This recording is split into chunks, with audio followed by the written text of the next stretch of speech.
Hello everyone, this is a June 2020 Salamangreat deck profile. Before I begin, I would like to say that I have some very cool deck profiles coming up. A revamped Heroic deck, an updated Yang Zing deck, and Super Heavy Samurai. One of the reasons Salamangreat is so strong is that you can make big plays with only a couple of cards, which leaves room in the deck for hand traps and other form of disruption. The go-to board is a Sunlight Wolf in the extra zone, pointing down to a Transcode Talker, which points right to an update jammer. Using this deck, you'll end up curbing every attempt your opponent makes to set up a board because you can constantly blow up their cards with Rage or negate their plays with Roar and get those cards right back with your reincarnated Sunlight Wolf. Meanwhile, you'll be knocking their life points down to 0, usually in about 2 turns. So we start with 3 Lady Debug. This is a very strong normal summon as it searches Gazelle, Spinny, Foxy, Flame Buffalo, or depending on how far along in the duel you are, you can sometimes search Prohibit Snake if you want to. Also, because Balinks only requires a Cyberse monster, you can still make your usual Salamangreat Link plays even when you normal summon Lady Debug. So 2 Salamangreat Foxy. With all the non-Salamangreat cards in this deck, I felt I had to drop this card to 2 because Excavating 3 isn't a guaranteed hit. It can still plus you though, and it can still special summon itself from the graveyard to pop a face-up spell or trap after you discard. And the discard could be Spinny or Jack Jaguar, which is an example of the synergy that the cards in this archetype have with each other. So 2 Salamangreat Spinny. This card is used as a free special summon from the graveyard, which usually helps you go into Sunlight Wolf, but sometimes Heatleo. 2 Jack Jaguar. This is another special summon from the graveyard, but this card can also put Sunlight Wolf back in the extra deck from your graveyard, which gives you another copy for reincarnation purposes. 1 Salamangreat Gazelle. This is really the ace monster in the main deck because it allows you to dump any card, not just a monster. So depending on what you opened, you may want to send Spinny or Jack Jaguar to build up your board more, to special summon from the graveyard, or you may send Roar or Rage to recur them. 1 Falco.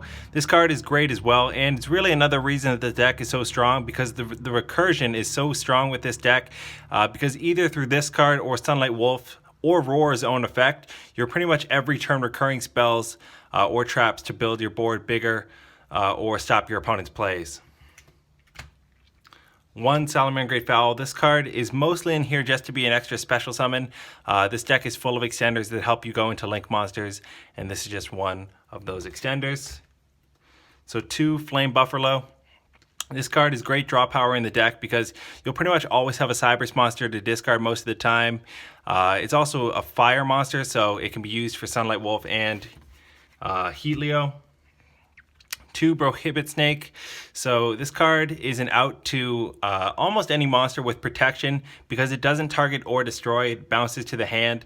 It's also a quick effect in the hand too, so it's perfect in this deck because even with one other monster can you go into Balinks very easily. Balinks being a Link 1, get that Cyberse Link monster on the board and then use this monster as a hand trap to out whatever you need to. 2 Parallel Exceed. This card is in here to help go into the more generic Link monsters like Transcode Talker, Update Jammer, Borload, Topologic Zeraboros. Just more materials on board. 3 Ash Blossom and Joyous Spring. So this card is a staple, still arguably the best hand trap. 2 Nibiru the Primal Being. Unless you're playing against a stun deck, your opponent will most probably summon 5 monsters on the first turn, and Nibiru will end up being useful. It's basically a kaiju, but it's a quick effect, so it has even more potential than kaijus for not only breaking boards, but also interrupting plays. 2 Fantastical Dragon Phantasme. This card is pretty much a guaranteed free special summon and a guaranteed plus.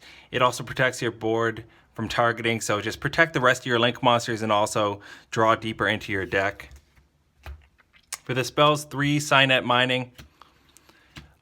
Search the entire core of the deck. So again, depending on what you drew in your first hand, you just complete your hand with the missing card.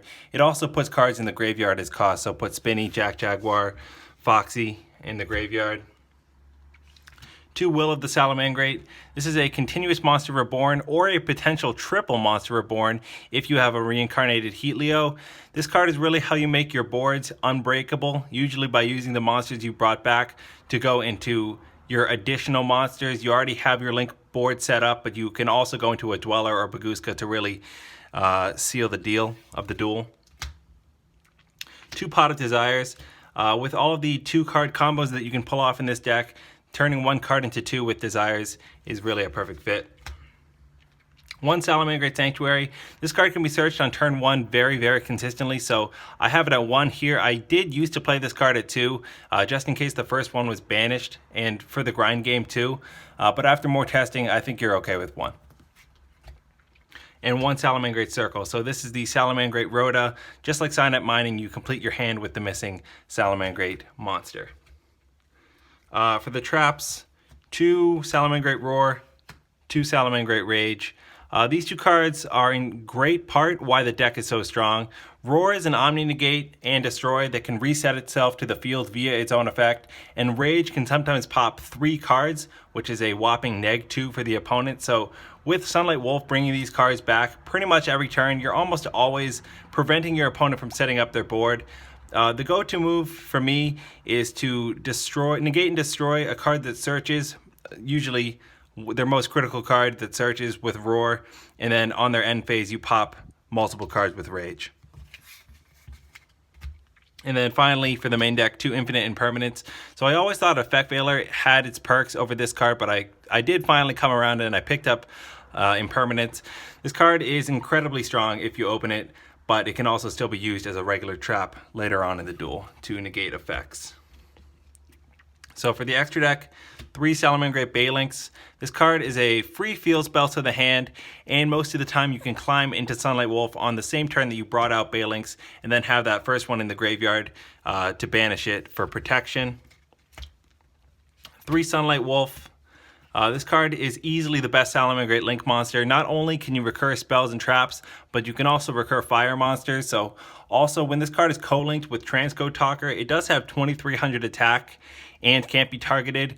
Plus Prohibit Snake protects this card too. So a lot of the times you're turn after turn hitting your opponent with the traps that you can get back from this well-protected Sunlight Wolf. 2 Heatleos. Spin back row and get over high attack monsters, but most of the time this card is most useful for being the reincarnated Link 3 that can be used in conjunction with Will and Rage. 1 Transcode and an Update Jammer. So like I said, this combo is the go-to, mostly because it's so easy to pull off with all of the special summoning that happens in this deck. You protect your board from targeting, you buff attack, and you attack multiple times. This combo, plus the traps, you stop your opponent from building their board with traps, you attack for game with this combo, plus the Sunlight Wolf in the extra zone. It's just really easy to win games with this deck. It's just very strong. 1 Nightmare Phoenix, just for your generic back row removal, and then you clear the extra zone by going into Borreload or Zeraboros. 1 Zeraboros, this is more of a secondary strategy in this deck. If your opponent has too much back row to pop with your other cards, or has more or less an unbreakable board, and you can still pull off this Zeraboros summon, you banish everything, and then you're still left with the Zeraboros during your next standby phase. So secondary strategy with this deck. Borreload, just still one of the best Link 4s with its non-targeting, non-destruction removal.